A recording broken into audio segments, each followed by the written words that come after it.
Okay, well, welcome to Naturespace with Haith, the podcast where we delve into the wonders of nature and the remarkable efforts to protect it. So I'm your host, Simon King, and in today's episode, we're submerged into the vital world beneath the waves, the world of super seagrass, amazing oysters, and hospitable habitats. We're joined by Georgia Bennett, Seagrass Restoration Assistant, and Kieran McCloskey, the Marine Restoration Manager from the Yorkshire Wildlife Trusts.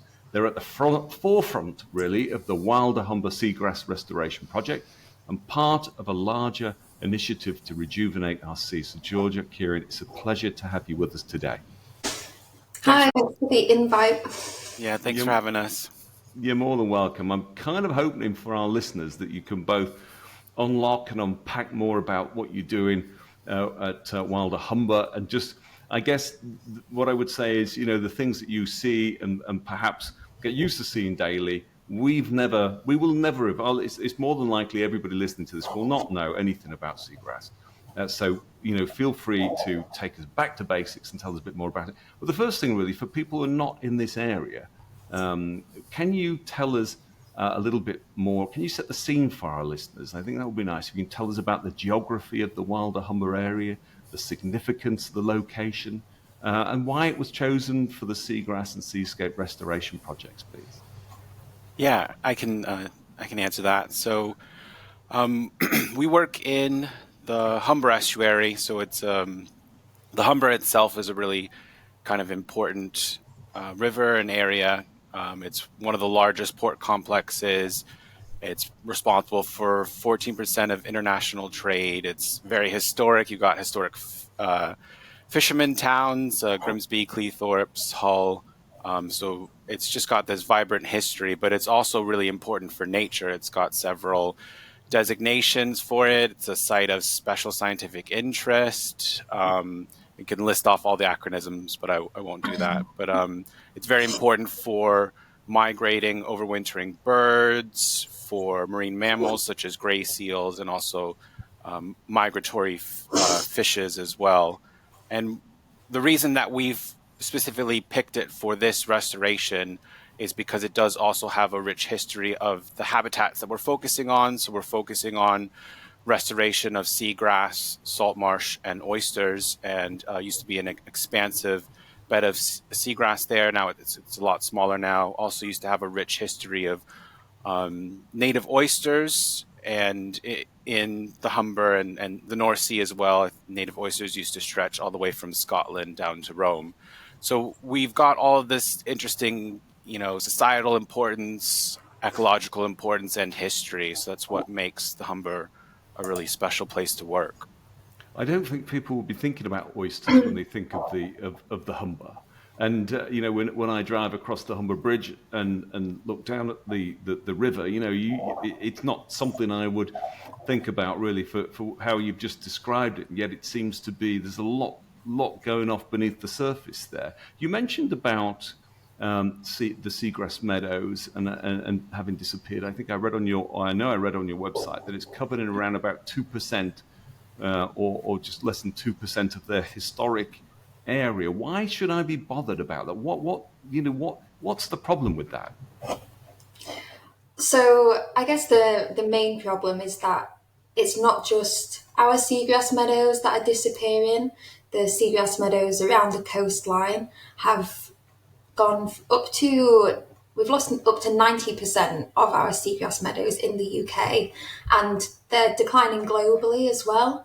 And seagrass meadows have such a vital role to play within the oceans and within the ecosystem. They provide many different services, not just to us, but to different animals and to the coastline. And to lose them could be catastrophic for our coast and the animals that live there.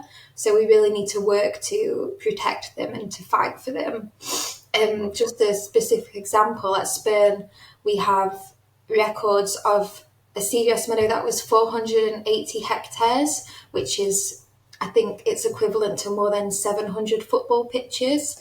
And now, like you said, it's only 2% of that, it's only 7 hectares. So we've lost such a large amount of seagrass, and it's devastating. Right. So it's very important that you re-establish this seagrass area. which species or who's set to benefit from this? Really, we mentioned some of them before, but what's the main species that would benefit really from this rich tapestry of seagrass?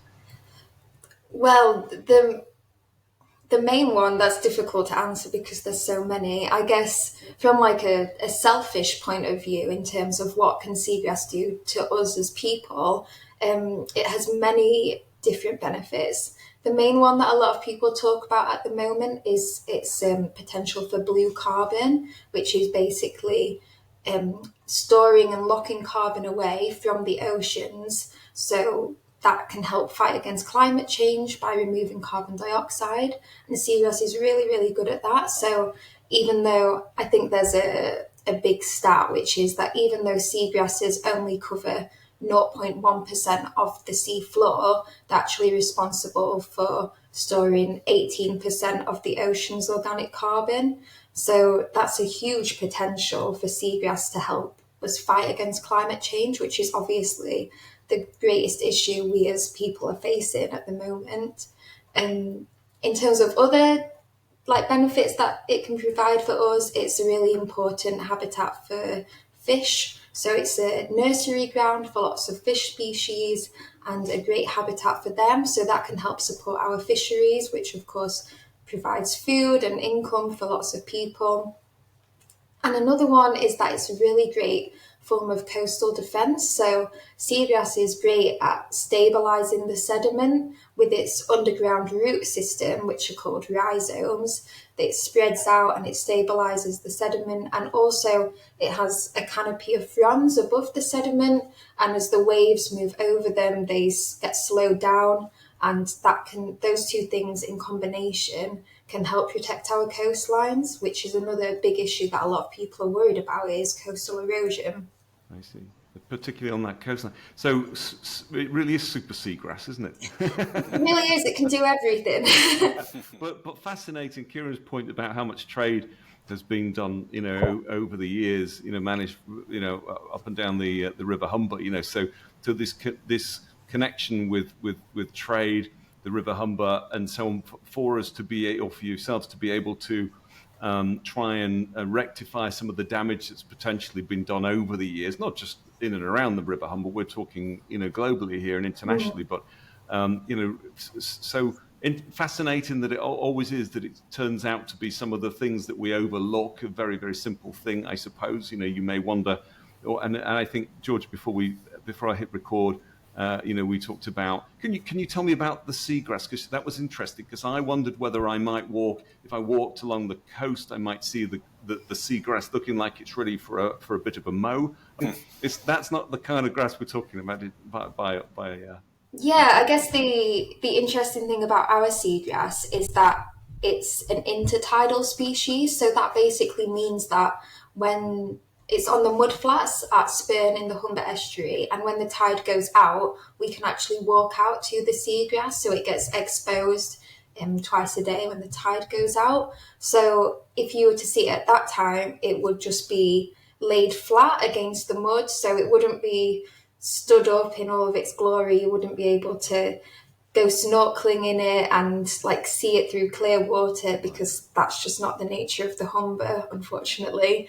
The other species of seagrass that we have in the UK, which is eelgrass. At Spurn we have dwarf eelgrass, but eelgrass lives in a lot clearer waters, and you could probably see that if you were to go out for a snorkel, maybe around the south coast or in Wales. Kieran's laughing when we said go out for a snorkel. I was thinking about, yeah, it's an interesting one. Georgia, could you talk us through the steps then to restore seagrass meadows? How does it work? What do you do? Yeah, so with our project, we're working on a yearly schedule. So that will begin in the summer to early autumn. And basically the first step of that is to go out to the existing healthy seagrass meadow at Spurn and to check on the development of the seeds, because it's a flowering plant, so it will start to flower and then produce seeds, and those seeds are vital for our restoration project. So we will go out and we'll monitor the progress of that, and when there seems to be a large amount of seeds that are reaching maturity, we'll get a team of people, staff and volunteers, to go out, and we would basically lay out in the mud on bodyboards, which sounds idyllic and lovely, but trust me, it can be difficult. Um, and basically, like, gently root around in the seagrass and pick out the seed pods, which are officially known as spathes. And then we'll put them like in a little pot, take them back to the lab, and they will go through what's known as a rotting phase, which is basically where we'll store them and blast air at them. And when those seeds are fully mature, they will fall out of the seed pod and sink to the bottom of the tank. And that's when it's time to collect the seeds from the bottom of the tank, sort them through, make sure we remove the many mud snails that will have crawled in there with them, or the little crabs that will have tried to sneak in to eat the seeds. Separate those out. And then the next stage will be to package the seeds up into seed bags. This is something that a lot of seagrass projects are using around the UK, where they have hessian and some sand, and they will package the seeds up into that, make a little pouch to protect the seeds. And we'll do that with the help of volunteers at events, because we have a lot of seed bags that we need to make. So that's really a call out to the public, basically, to help us. And it's something that a lot of people seem to really enjoy as well. Like, I actually did an event in Hull yesterday at a community centre, and when we told people it was time to stop for lunch, they looked devastated. Like, I had to basically drag the materials off them to get them to stop.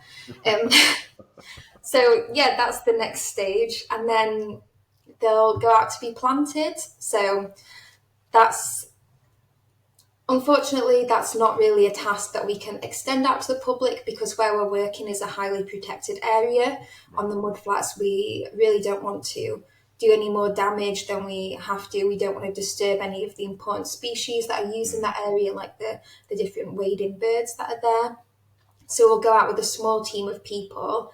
And at the moment, we're using tree planting tools, actually, to take out onto the mud, put the seed bag down the tree planting tool, which will have made like a little hole in the mud, and then take it out, cover the seed up, and then move on. Yes, I think I've seen that on the website actually. So in the show notes, we'll put a link to the to your website, because I think you can see that tree. Yeah, it's kind of difficult to visualize if I just describe it. So I think I've got that. So I imagine our listeners have as well. I initially had this thought of people turning up in their O'Neill wetsuits with the bodyboards. That's not an average day here. That's not how it looks. So I mean, in terms of the volunteers, we can. How do people volunteer then? Is there a link on the website where people can put their name forward? There's not currently a link, actually, because we did a big advert on our website for a pool of, we're calling them our Wilder Humber volunteers, so they can work on the Seagrass project and on the oysters as well here at Spurn. That has closed at the moment, but we will want to open it out at some point and see if anyone else would like to join. Okay, so keep an eye on the website. We'll put a link out there. But that just sounds. I love the idea of you having to stop the volunteers in their tracks and just say, "Enough! That's it. Stop volunteering. Go home." Yeah, it's amazing the effect that seed bag making has on people. I can imagine. It sounds very therapeutic. So Kieran, how does the seagrass restoration fit into that larger picture then of seascape restoration? And we've talked about some of the additional benefits, but it sounds quite a holistic approach as well. And I'm kind of interested. How did you, where does it come from? Where was it adopted from? Who's using it already? I guess somebody else is already in the world, and what research has gone into harboring that process.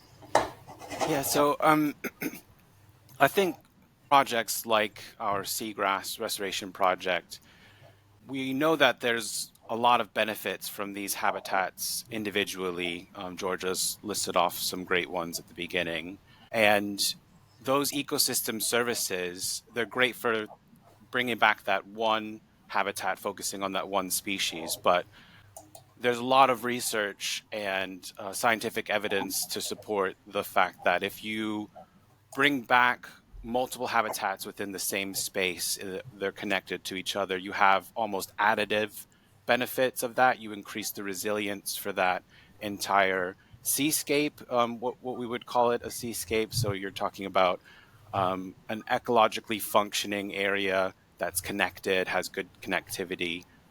So I think the focus of restoration on kind of that multi-habitat seascape model is becoming more popular. It's really well known for terrestrial habitats. Landscape ecology is kind of, miles ahead. I think generally working in the marine space, you learn that the terrestrial ecologists have been doing some of this stuff a lot longer. They've got a lot more, time in the terrestrial space. We live in it. So it's good in that sense that we can learn from kind of the terrestrial ecologists and kind of tailor that to the marine space. So I think specifically for us, we did have kind of pilots of our Wilder Humber program that kind of helped to build the confidence for us to start to think on the larger scale. So bringing that small scale single habitat restoration and then start to think about it together with multiple habitats over a larger scale. And that's kind of where we're at now. So it's a slow building process. You have to kind of start small and then start to think big, but it is exciting now that we have something like Wilder Humber where we can focus on the multiple habitats and really try to hone in on how they can work together to better improve our environment for wildlife and for people. Yeah, that's brilliant. Can I?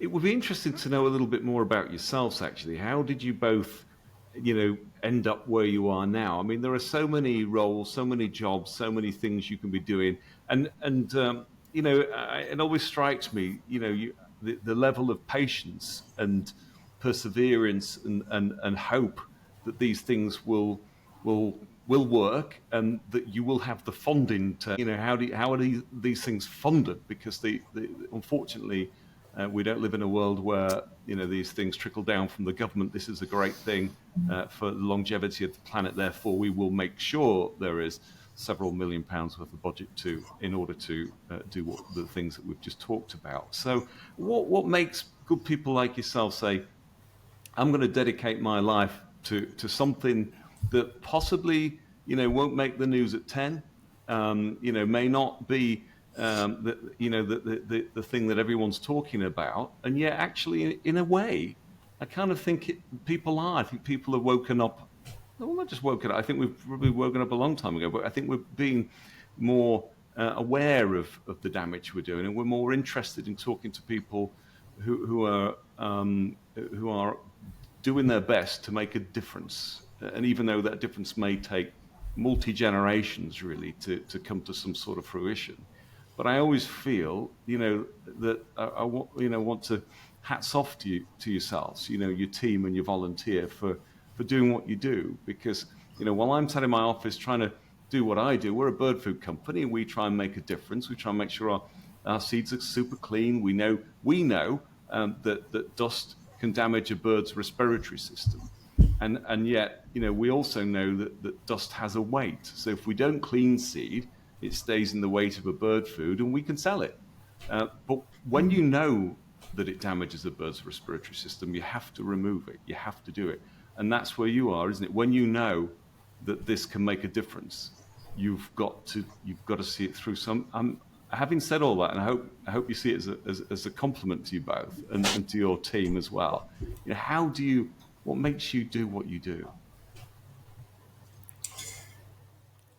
I'll go first because if Kieran starts talking about his background in marine science, I'm going to look really unimpressive because his resume is great.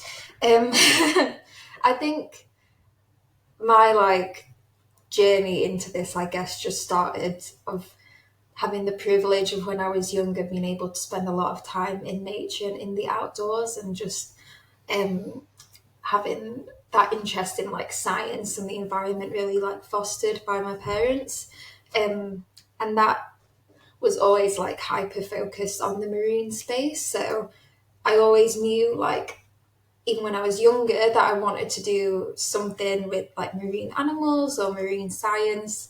And I guess actually, it's kind of embarrassing to admit, but the main thing I wanted to do when I was younger was like work at somewhere like SeaWorld that has like dolphins and whales, because that was what I saw and what was really exciting. But then that kind of gradually shifted to wanting to like learning about different ecosystems in the marine environment, and how if we protect that ecosystem, we can then protect all of those animals like by default. So we don't just have to work on like protecting like a really cute dolphin. We can work on protecting like amazing ecosystems that will have that knock-on effect.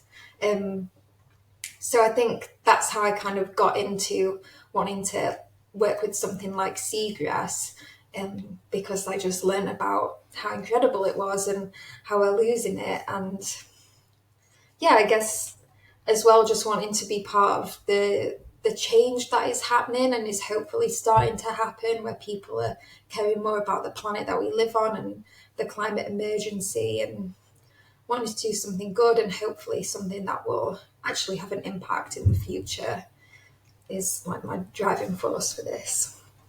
Good for you. I think that well, that certainly shines through today, and you can see that, and I think that's brilliant. And it's interesting that you mentioned those early formative years as well, because I've got to say that of the people we've interviewed quite a lot of people now, really going all the way back to we've interviewed Chris Packham, Mueller Williams, Paul Rose, who's an explorer. He was in charge of the Rothera Antarctic Station, and he went home from school, never really connected, I think, is with what was happening at school, and yet on the TV there's Jacques Cousteau and so on, and he watched those early years being underwater, and that impacted and changed his life. So, and I think that's one of the reasons we set up Naturespace with Haith as well, because it's not just about singing our praises. We wanted to find out people who were making a positive difference elsewhere in the world, and actually you're not that far away from us, but the work you're doing is global. It will have a global reach, won't it? It's fascinating. Hopefully. So I don't know whether we've got enough if we've got enough time to hear all Kieran's. It sounds like it's going to be very glorious, doesn't it? Well, I don't know about that. Should we let him tell? Come on, Kieran, let's hear about it. It's a quite a deep question, so I don't want to go too far into my kind of journey, but I will say that I was working as a medical professional before this, and kind of not sure what I really wanted to do for a long time, probably till my mid-20s, and then kind of just maybe it was a light bulb, just kind of going back and forth thinking about what I was interested in. And I think I'd always been interested in ecology since same, as a child going to the zoo. I'm from America, Washington, D.C. We've got a great zoo there, Smithsonian Zoo. And, I don't want to go into the controversy of zoos, but I think they are a great tool to engage with the public about wildlife. The Smithsonian Zoo is great about conservation, where these animals come from and kind of the rarity of them and all that stuff. Lots of information to learn. But then I guess in my 20s, kind of realized maybe ecology was something I was interested in. Then I got interested in research.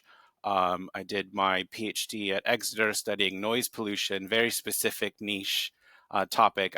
I loved it, enjoyed it, but I think I wanted to branch out and learn more about what I can do. I studied marine noise pollution, very specific, a really interesting topic, and I still incorporate that in the work now. But I think I wanted to broaden my scope, which brought me to the Wildlife Trust and getting involved there and doing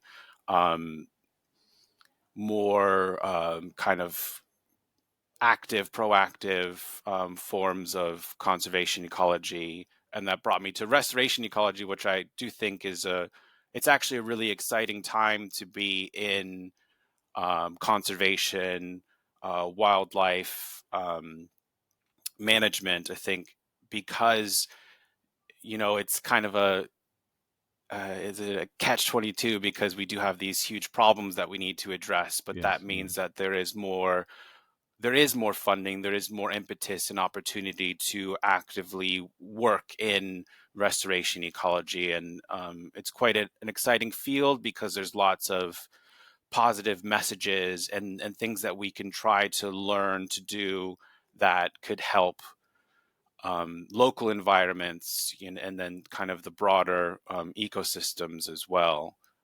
So I think there are more funding opportunities than there have been in the past few decades, because you mentioned funding in the question. So there are funding opportunities. We have an interesting relationship. We are funded by Ørsted, which are one of the kind of largest renewable energy companies, and they are funding our Wilder Humber project. But there's also, more schemes through the UK government, through broader government organizations as well, to do this sort of work and to try to better understand how we can work to improve our local ecosystems and the environment as a whole. So it's an exciting time to be a restoration ecologist for sure. Yes.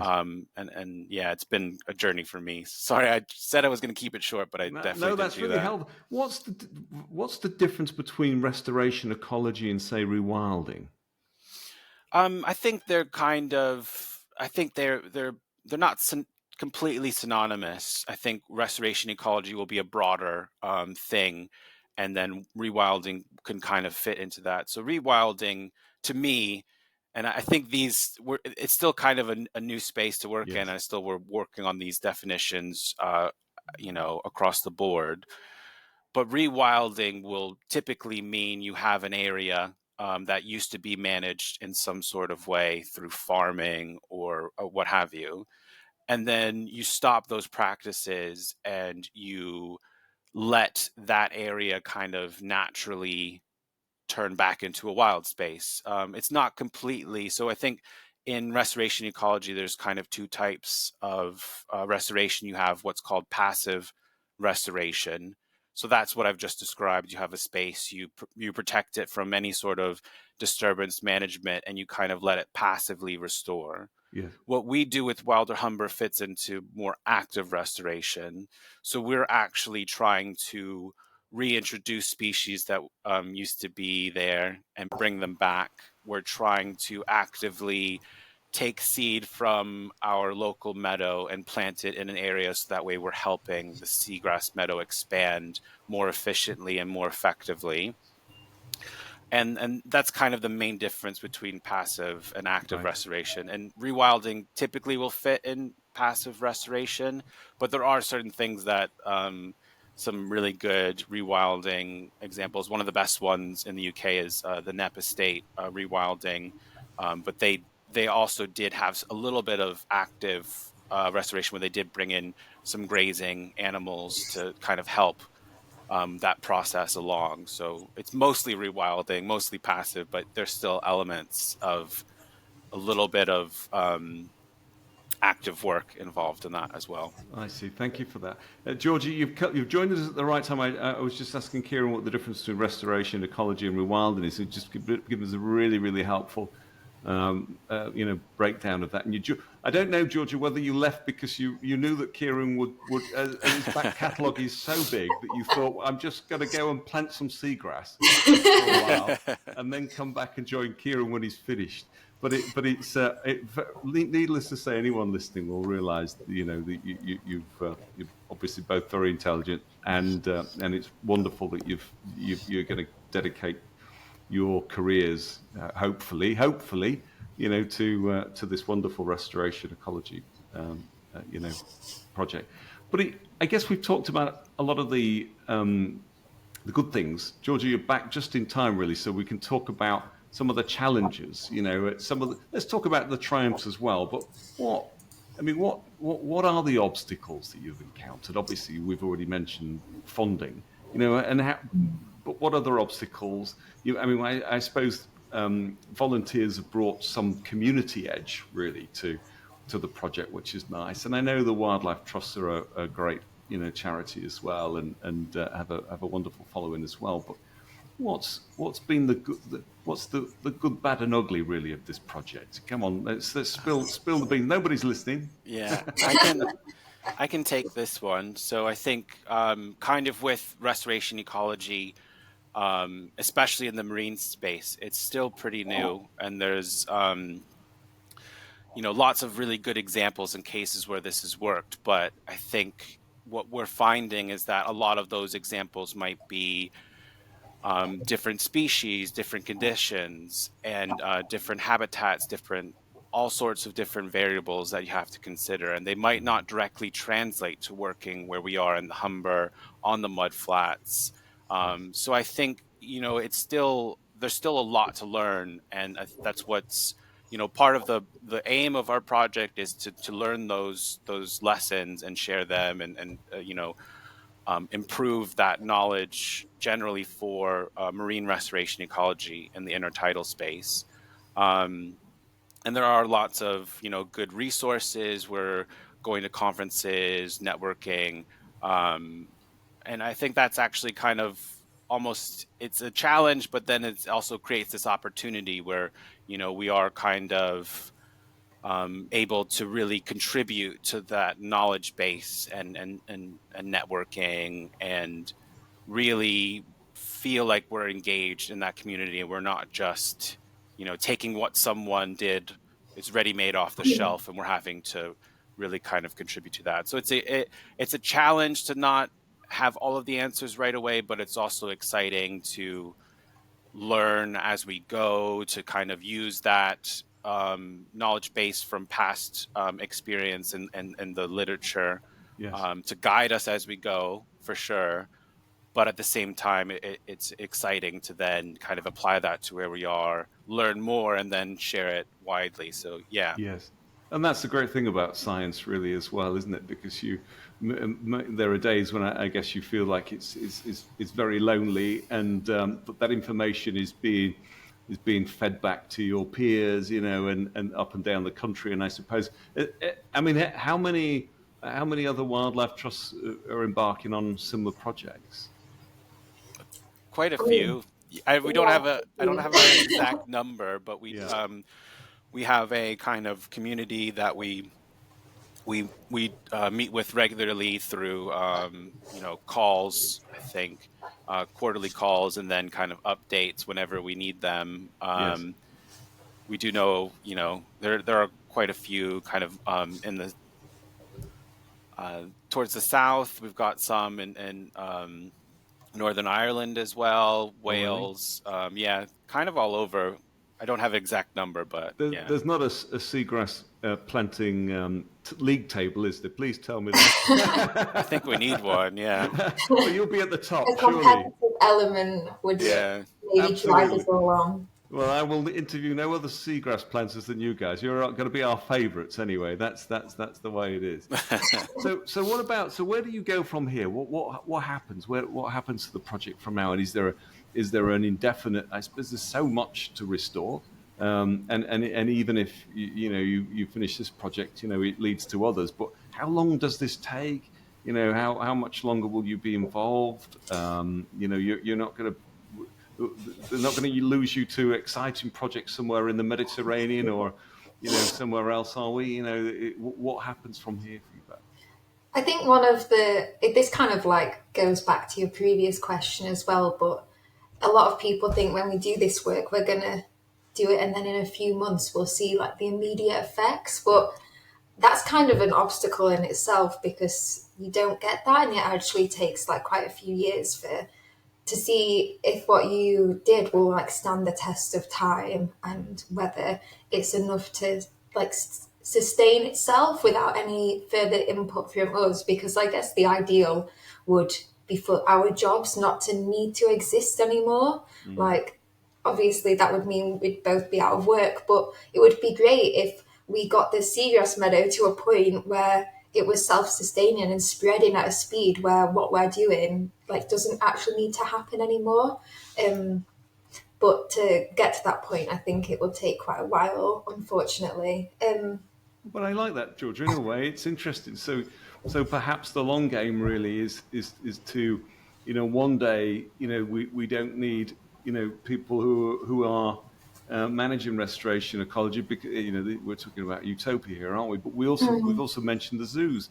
I mean, we work closely with the Biarza Zoos, the British and Irish Association of Zoos and Aquariums in the UK, and again, without getting into do we need zoos, do we not need zoos? Zoos spend an awful lot of money at the front end of conservation, and I suppose, I don't know, but I mean, even they might argue that their job might well be to put themselves out of business, really, so that they don't need zoos and so on. But in the meantime, we do, and we probably do, and we need to keep doing what you're doing, Georgia and Kieran, to kind of to give nature a little bit of a friendly boost, really, which is what you're doing, and then hoping, I guess, that the conditions are right for it to take over. But it takes time, doesn't it? It really does. Yeah, it does.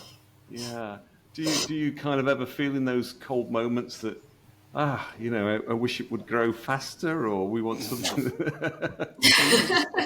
That's what happens in my garden. I look and I think, oh, but you can't stand over the seeds, can you, really? And just the seasons have to come and go, and that's where you are, isn't it? Yeah, exactly. Just let it do its thing and try and help as much as possible. There are definitely times where I think, I wish we could do more. I wish we could do it all right now. Yes. But at the end of the day, we're only a few people, and we have amazing volunteers that help, but they are also have their own lives and their own jobs that they have to do. So there's only so much we can do, and as long as we're doing the best we can, I think that'll have to do for now. I think we've got a couple of people here in the Haith team, who might be happy to put their name forward next time a volunteer session arrives. Really, that would be great. We'll meet up there and record something and share it and update our listeners of the Naturespace with Haith podcast. I think really we're about. Is there anything else you'd like to tell us? About what we've been talking about? Anything we've missed?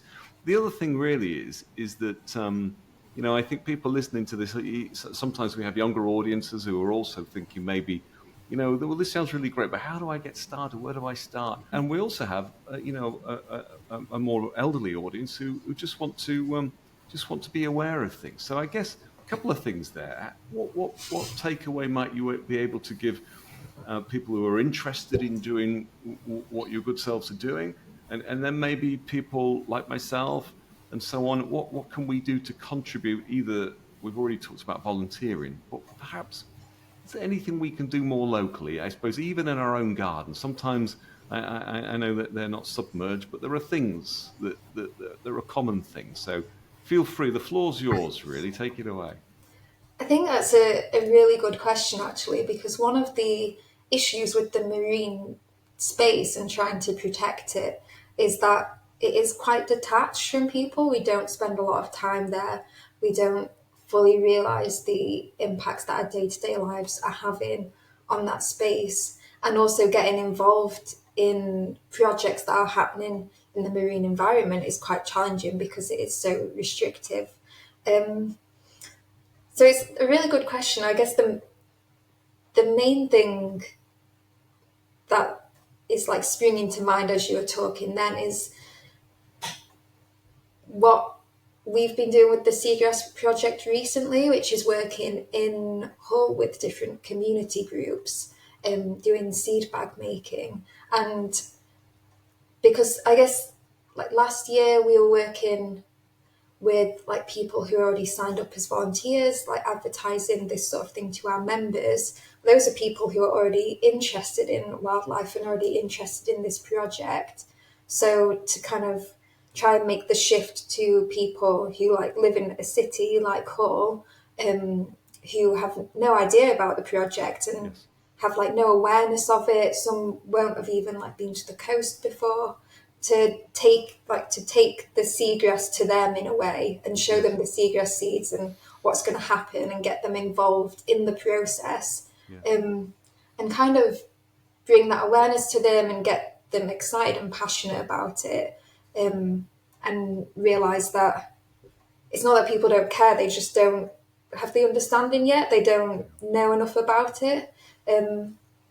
I don't know if that actually answers your question. I realised as I was talking. I think it does, Georgia, because I mean, even recently, in the last few days, we've heard that private enterprises, as I think I heard, landed on the moon. It was only the snippet of and so on. And yet, we've got this fascination of what's up there, and really we know so little. I think about what's in the ocean still, don't we?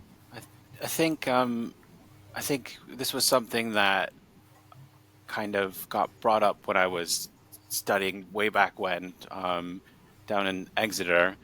And I think one of my lecturers at the time said that there will probably be a point where ecology will be almost a part of everything that we do, almost like a pervasive presence in education, in finance, all the things that you don't think really fits in with ecology. And I think we're already kind of starting to see that. And I think the main thing that people could do, like what Georgia was saying, is kind of just do what you can to try to learn more, to educate yourself. If you really have a passion for it, there's lots of opportunities to volunteer, not just like with seagrass and oysters and marine spaces, but terrestrial volunteering as well. You can do. I love bats, so I've joined kind of my local bat group, and in the summertime we'll go out and do some surveys and stuff. So just figure out what like excites you, what you're interested in. If you like birds, huge bird community, obviously, of bird watchers, RSPB, and all that. And then I would also say just learn more from your local wildlife trust. Become a member of your local wildlife trust is a good start as well, and figure out kind of where you can get good information from, and find that local group of people who share the same interest, because then that's really kind of what helps build the excitement when you're with another group of people and you're all talking about something that you're really passionate about. I think that's really a good place to start. I think that's great advice from you both, really, Kieran. And you can, you're right. We can do a lot in our own spaces. We've got an open day in August, and we've invited the Wildlife Trust along to come and give a talk and have a stand, and recruit some new members here. But where we are, we moved to Louth in Lincolnshire, and we've got a bigger site than we really needed. But we're on an industrial estate. We didn't want to move to a farm country setting, because we thought, well, actually, we're going to do something that creates problems there. Whereas an industrial estate, all that space has been designated for industry and our kind of industry. We thought, well, what if we can return some of it back to nature? So we've got a planting scheme that starts. We've got ponds. Our drainage system is attenuation systems, and so on. So that's run through our ponds. We've got one of our ponds. We harbour the grey water off the roof, and so on. So we're learning. And we've got swift boxes in our eaves. We should put some bat boxes up perhaps later. You made me think about that. But we've got swift boxes up there anyway, and so on. So even in our industrial setting, which I think, when you think, we all talk about what we can do in our gardens, but there are so many businesses out there that have got a little green patch of something that nobody wants to mow. It's always, your turn to mow it. I mowed it last week. Let's put some trees in there. There are all sorts of things people can do. So I like that. Do it. Look in your own community and things. That's a good message. Thank you. Right. Well, I guess let's wind it up then. Really. So we'll thank to all our listeners for tuning into Naturespace with Haith. We've been joined by our wonderful new friends here, Kieran and Georgia from the Yorkshire Wildlife Trust. Thank you for that. And we'll look forward to talking more about the beauty and importance of the natural world in our next podcast. But farewell for now. And thank you both. Thank you, Georgia. Thank you, Kieran. And we look forward to hearing much more in the future. Let's hope. Thank you. Thank you. Thank you.